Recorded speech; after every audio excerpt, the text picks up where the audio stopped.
So here's a weird question to ask. Will Rolex continue the Black Bay 58 collection into the future? I know it sounds ridiculous to ask because it's their most popular watch that they've released in years, but think about it this way. Just imagine how confusing it's going to be introducing a new generation of Black Bay 58 while trying to differentiate it from the rest of the hugely popular collection without confusion. I mean, even with the latest METAS Black Bay 41s, it's starting to get confusing. I mean, they've got a Black Bay 32, 36, 39, 41. These all pertain to the watch's size, their diameters. But then they have the 54 and the 58, which pertains to the year of inspiration where these designs originally came from. So what could they do? Call it the Black Bay 58 Mark II, or they could go in a different direction and call it something like the Black Bay 60. Maybe do what Apple is doing and call it the Plus Max or something, who knows. That said, I'm guessing they're going to have to make a few changes to its design. And what I'm really liking about what modern Tudor is doing is that there is this procedural progression to how their designs evolve. It means that I can give us some very believable design ideas about this next generation Black Bay 58. And I can tell you, they are going to look fantastic.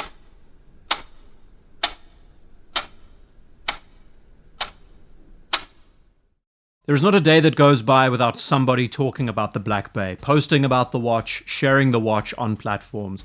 And there is not a watch that has had a greater impact in recent years than the Black Bay 58. I mean, we could say that it has achieved a cult-like status at this point. It's an odd thing to think, but I'm sure most of us would agree. Now, I've never been more excited to talk about the modern Black Bay collection. Why? Because at this stage it feels more complete as a package than ever before. And that's only going to be a good thing, seeing where the Black Bay 58 goes from here. Now, some of you have been asking me for an update on my Black Bay 54, which is something I will definitely do in the next few months. But it's a watch that has made me rationalize a lot of my future watch choices. I'm now someone who is looking far closer at mid-sized pieces to wear in the future because of just how comfortable and neat they feel on the wrist, and it's all because of this. And for a watch to have that kind of influence over your decision making, it's pretty great. If I could start this hobby over again and a watch like this, size, presence profile, finishing, case, price was available back then, this would be the contender for a fantastic first watch. And that is the quintessence of what makes these Black Bays so great. Easy to wear, simple, grab and go, comfortable, discreet, and rock solid. You really cannot ask for better. You know what I really like is that over this last decade we have seen the Black Bay become its own watch. And that's something very hard to do, for a brand to put that sort of stamp on a design that is now fully theirs. All the quirks and the nuances that make this watch unique is on display. And over this last decade, as well as becoming a household name, we have seen this constant improvement and refinement. We all know that the Black Bay is going to continue to improve as the years go by. And seeing this development and the vision of the new collection is quite astounding. Frankly, I think all of these new improvements are brilliant. And at this stage where we're standing, seeing a watch like the 54 and this new 41 collection pushing the boundaries when it comes to slimness and many areas that we wanted to see improve, from here on out we're going to see better tapering, better case profiles, and even tighter tolerances. Bringing back the original burgundy bezel model from 2012 now with all of these refinements is them saying we are starting again, but we have 10 years of experience under our belts. But while the 41mm is great, the fan base loves the 39mm size. And it's that Goldilocks effect that has given this watch the longevity. From stainless steel to bronze to sterling silver to gold, all sorts of different color palettes, all orienting themselves around this specific size. And it's that ideal go-between of something that's not too big, not too small. It's optimal. Now, a few months back, I made a video before we saw the current releases, asking the question whether or not Tudor has just released their new collection quietly. And these were in two-tone. These were not celebrated or talked about at all. And comparing my prediction to the watches that we actually got, talk about luck. Now, in a similar way, we can do the same when talking about the current METAS collection. Now, we have seen what Tudor has said about the fact that they want all of their new watches to be METAS certified, which will indicate a few things about the text placement on the dials especially. A few of these other changes that they made with the 41, better knurling on the bezel, a thinner case profile. Of course, the Jubilee bracelet was a big one. But what are the three traits that define the Black Bay 58? First, a 39mm case. Second, a large crown. And third, a red triangle at the top of the bezel. And I think this last one is going to be quite important when we dissect the next generation of this watch. A simple touch of a highlight color can do wonders when differentiating a product line. So on the outside, what are we going to see? The watch is going to be brought down to 39 millimeters.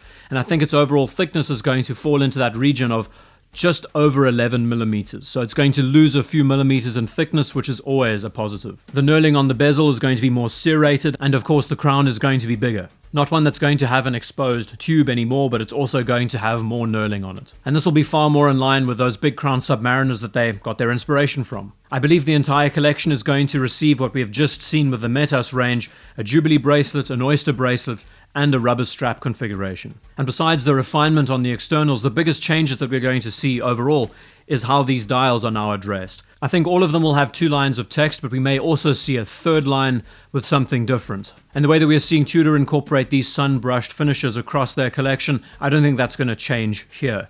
It's a very easy way of differentiating one generation from the next. And what's nice is that they can either be subdued or exuberant. So for a simple black dial gilt model, it'll be subdued. But once we move over to the blue dial model, which is a piece that doesn't get as much love as the gilt dial black variation, this one is going to be the real showstopper. The first thing that stands out, which I think will be such a nice link between models in the 58 range, will be a red triangle at the top of the bezel. No matter the color of the watch, that use of red will be a great accent. But exploring the dial of the blue variation, we see it has a far brighter sun-brushed finish, paired possibly with a red line of text for the depth rating and a blue bezel. It's simple, it's sophisticated, it's refined, but when we start adding things like a blue integrated rubber strap or a Jubilee bracelet, things get even better. And Tudor could go even further with this. Sticking with the elemental colors, why not look at the Harrods edition watch and try and do something similar? This time with an olive green bezel and a sun-brushed olive dial. So you see what I mean with the current phase of Tudor's sports watch development, is that we can see how tangible these designs are, and they look brilliant. They really look refined and improved in all of the correct areas. You're getting something here that is definitely a Black Bay, but it is something fresh. It is something next gen. Very much how I feel what they've done with the new METAS collection with this current Black Bay range as well as the Black Bay 54. They haven't left any stones unturned. They have approached all of the most important parts of the watch and made sure it's up to modern standards. And now with these trimmed cases and better bracelets, they can focus on color and excitement. With all of this at their disposal, they can step back and ask the question, what defines the next generation of the Black Bay 58 and how do we want it to transition into the future? How are we going to make our most desirable dive watch even more desirable? With a brand like Omega in their sightlines, with movement accuracy, METAS certification, as well as their build quality. And I think exuberance and excitement is where this collection is going to go. They are definitely going to keep the original black dial model going strong as the baseline, but it's where they're going to take these choices of colors and materials next. So whether this happens a month from now or 5 years from now, I think this is quite an accurate depiction of how the Black Bay 58 line is going to change. It's not going to be as grandiose and game-changing as other models that we have seen, but I think they will be following this linear path that a lot of us can plot. So there is this eager anticipation to see where the 58 collection goes, whether it is going to be discontinued completely or carried on into the future. I think the latter makes a lot more sense financially. But seeing all the examples of watches that they've given us, you just know that these elements are going to trickle into a 39mm case soon enough. I'll be sure to do a follow-up GMT video soon, but I think the Black Bay 58 is what we're all kind of interested in and fixated on. I must say I'm excited to see what they do, and where this collection goes, nobody knows. Thank you very much for taking the time to watch this video, and I'll see you in the next one.